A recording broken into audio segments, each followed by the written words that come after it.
Hi everyone, Hugo here, one of the co-hosts of the show. What you're about to watch is a highlight from one of our most recent episodes. To get access to the full version, receive 2 exclusive episodes a month, get every episode 1 week early, and help us stay as independent as possible, support us on Patreon through the link below. Thank you. Now enjoy the show. Well, thank you, Daddy Hakeem, for the very thorough rundown of just how big of a boot we've been under since the inception of socialist thought. It truly does go to show that communism is a failed ideology that always collapses on its own and definitely doesn't need to be violently suppressed, right? But the modern world, is different, right? Surely those things don't happen anymore. I believe the State Department when it says those were all bad mistakes and they're the good guys now. I'm a liberal, by the way. So, well, dear listener, I got some bad news for you. It very much does still happen today. I'm going to restrict my section here to the U.S., UK, and Canada, and only in the years since 9/11 and the beginning of the so-called War on Terror, because Hakeem... The only important countries that matter, and dare I say, the period international that community. The entirety of the international community. Right.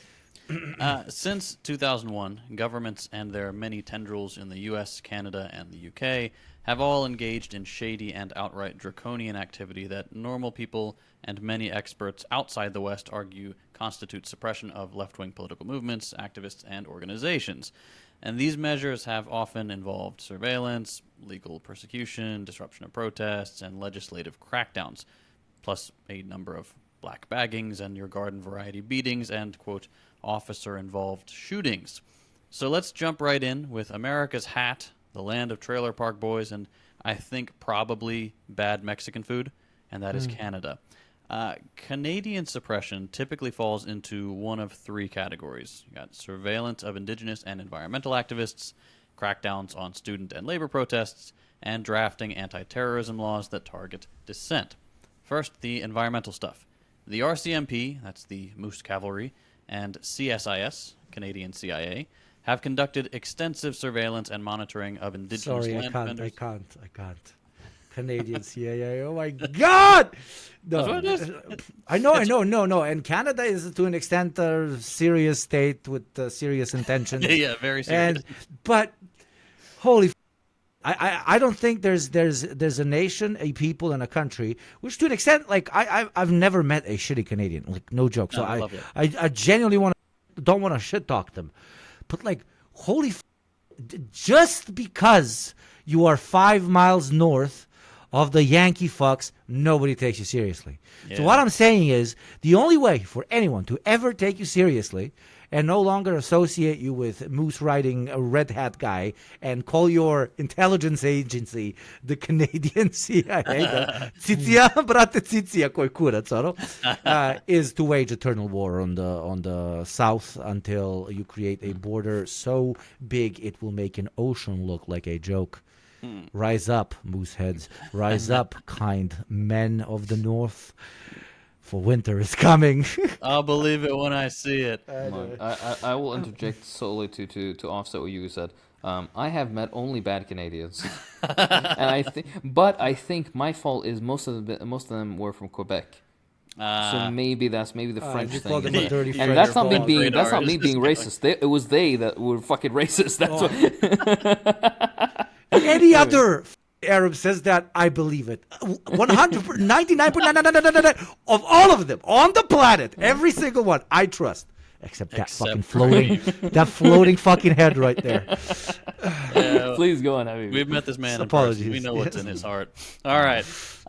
Anyway, Canadian CIA and the Moose people have conducted extensive surveillance and monitoring of indigenous land defenders and other environmental activists, particularly those opposing pipeline projects and resource extraction on unceded indigenous territories.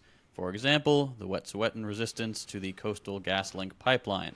The TLDR there, if you're not familiar, is that the CGL pipeline, which is part of LNG Canada, cut through Wet'suwet'en territory in British Columbia. This obviously didn't go over well with the indigenous community, as the pipeline was quite destructive and invasive, as pipelines tend to be. So the locals began to protest the pipeline, and the government got down to business, as it always does, to defend capital. According to a leaked document revealed in The Guardian, a new secretive RCMP unit was created specifically to monitor indigenous protests, and things only escalated from there, with the so-called Lethal Overwatch memo also getting some press. This document established protocol to post snipers around pipeline protests, though the feds later claimed this was standard practice, which they don't seem to realize would make it worse, but, whatever. And then beginning in 2019, we saw some pretty brutal raids and arrests. You had police armed with snipers and assault rifles, as well as attack dogs, and they rushed protesters and arrested dozens. These arrests and increasing criminalization of indigenous land defense has continued to this day. We've got documents from 2023 which even revealed that Canadian intelligence had been briefing oil and gas companies about their efforts to suppress the protests, which doesn't get much clearer than that. And this is only one example of resistance against a single pipeline. Like, the story is the same with opposition to the TMX pipeline, the Fairy Creek old-growth logging protests, and general surveillance and suppression of indigenous and broader left resistance to the destructive effects of capitalism where it intersects with the environment.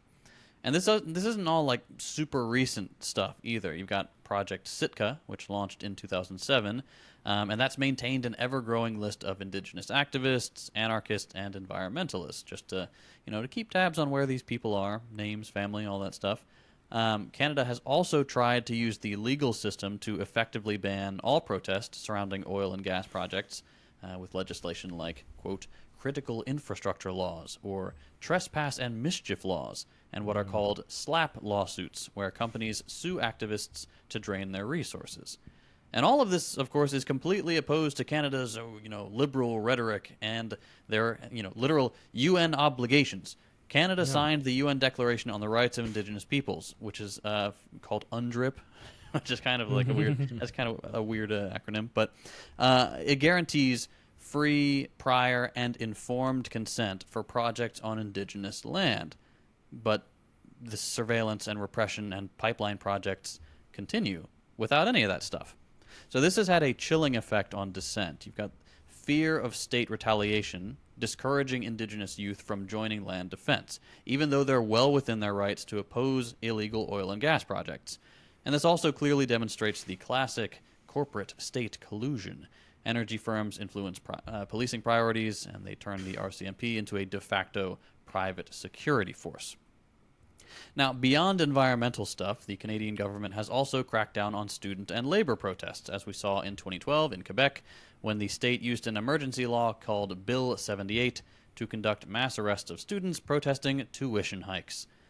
Speaking of emergency, I know it's like you don't realize how bad you look when you just go around arresting students who are saying, "Hey, we're just trying to learn. Why are you fleecing us with these prices?" Yeah. And so, instead of talking to them or making a bargain or something, or making it, I don't know, payable over a time, no, they just why beat is them my up. meal fund $3,000 this year? What the fuck? Yeah, it's just so stupid. I am police.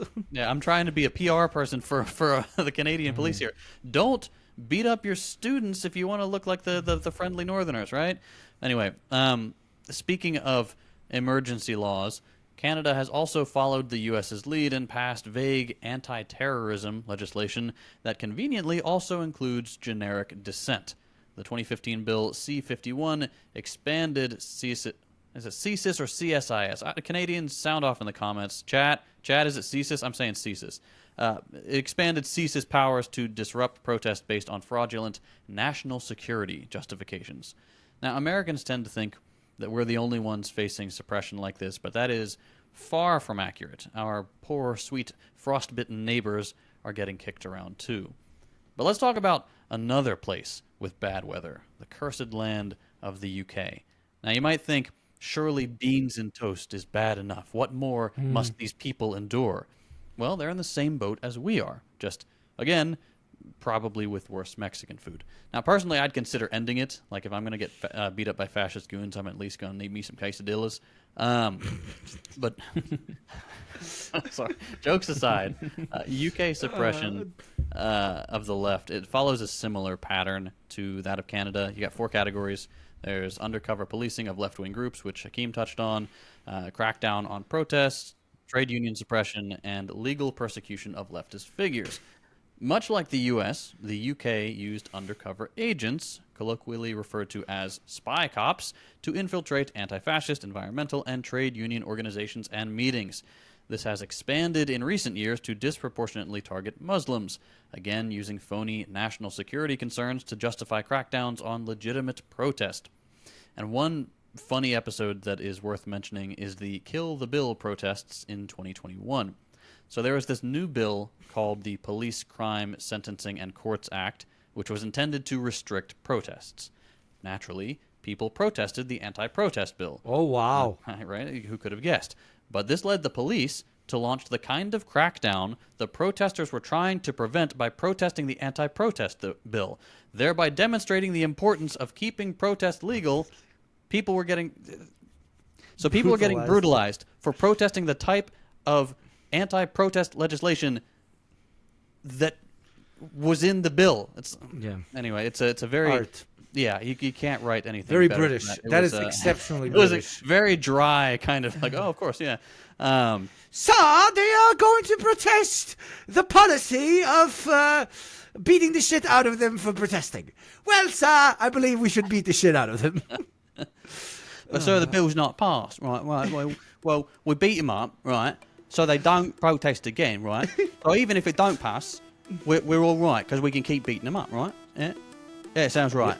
Sounds right. Peaky fucking blinders. Stupid British. Anyway. Thank you for watching. To gain access to the full episode, receive 2 exclusive episodes a month, get every episode 1 week early, and help us stay as independent as possible, support us on Patreon through the link below.